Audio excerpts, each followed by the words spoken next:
बढ़ते हैं आगे। अरब सागर हमेशा से सुर्खियों में रहा है। चीन के बढ़ते प्रभाव को रोकने के लिए भारत के साथ साथ हर देश अरब महासागर में अपने मित्र देशों के साथ युद्धाभ्यास करते रहे हैं, लेकिन एक बार फिर अरब महासागर में खलबली मच गई है। देखिए रिपोर्ट।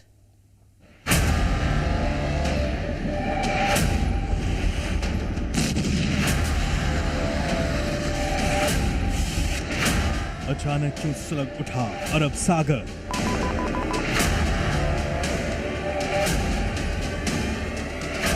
किसने दिखाई अरब महासागर में ताकत?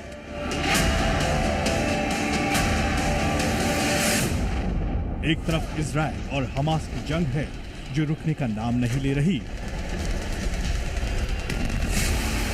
तो दूसरी तरफ अरब महासागर में फिर किसी ने ताकत दिखाने की कोशिश की।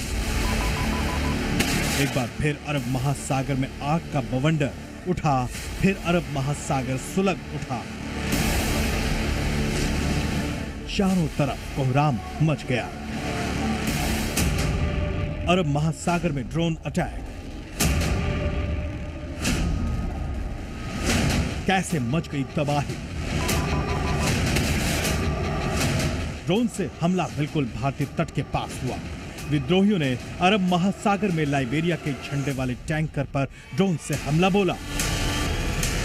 इस हमले में इजराइल का कार्गो शिप बुरी तरह से क्षतिग्रस्त हो गया, लेकिन गनीमत यह रही कि इस हमले में किसी की भी जान नहीं गई, जबकि हमले में जहाज पर मौजूद कोई भी चालक दल जख्मी नहीं हुआ। ये एक व्यापारिक जहाज था। ये जो इस प्रकार के खतरनाक हमले कौन कर रहा है, क्यों कर रहा है? क्या वो भारत का दुश्मन है या इजराइल का दुश्मन है? क्योंकि ये शिप इजराइल से एफिलिएटेड था, पर ये भारत का तेल लेके आ रहा था, तो क्या कोई भारत का दुश्मन है? यह बात जांच का विषय, लेकिन ये बात निकलना बहुत जरूरी है, क्योंकि आज पूरी दुनिया में जिस प्रकार से शिपिंग्स के ऊपर अटैक हो रहे हैं, अगवा किए जा रहे हैं, तो कहीं ना कहीं सचेत रहने की जरूरत है, मिलकर काम करने की जरूरत है। अरब महासागर में किसने मचाई तबाही? हमले के पीछे किसका हाथ होने का शक? हाल ही में हूती विद्रोहियों ने भारत आ रहे इजराइल से जुड़े एक कार्गो शिप पर हमला किया था। जहाज में मौजूद 25 लोगों को बंधक भी बनाया गया था। इसके बाद से हूती विद्रोही इजराइल के जहाजों पर नजर गड़ाए हुए हैं, इसलिए माना जा रहा है कि इस हमले में भी इनका हाथ हो सकता है। आपको बता दें कि पिछले कई महीनों से हूती विद्रोहियों ने लाल सागर में तबाही मचाई है। वो लगातार इजराइल के जहाजों पर हमला कर रहे हैं। इससे कई देशों को व्यापारिक नुकसान हो रहा है। माना जा रहा है कि हूती विद्रोहियों को रोका नहीं गया तो आने वाले समय में कई देशों की अर्थव्यवस्था चौपट हो सकती है। क्या है अरब सागर का आर्थिक महत्व? दुनिया के तमाम देशों की इस पर नजर है। ये सवाल बेहद अहम और महत्वपूर्ण है, क्योंकि तमाम व्यापार के लिहाज से दुनिया के तमाम देश अरब सागर की ऐतिहासिक भूमिका जानते हैं।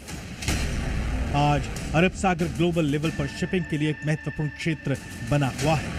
1869 में स्वेज नहर के निर्माण के साथ अरब सागर ग्लोबल शिपिंग के लिए एक बड़ा खिलाड़ी बन गया। जबकि स्वेज नहर सीधे सागर में प्रवेश नहीं करती, इसके निर्माण से क्षेत्र में अधिक समुद्री व्यापार की अनुमति मिलती है।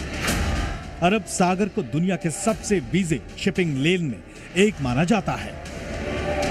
इसकी मुख्य वजह लाल सागर और फारस की खाड़ी से इसकी नजदीकी है। ब्यूरो रिपोर्ट, जी मीडिया। तो अरब सागर में ये बदलाव जो देखने को मिल रहा है, और ऐसे में देखना ये होगा कि क्योंकि दुनिया की नजर हमेशा हमारे देश पर बनी रहती है। अब जैसे जैसे हम विकास कर रहे हैं, वैसे वैसे दुनिया की नजर हमारे देश पर बनी, और क्यों ना बने, क्योंकि ताकत भी बढ़ती जा रही है।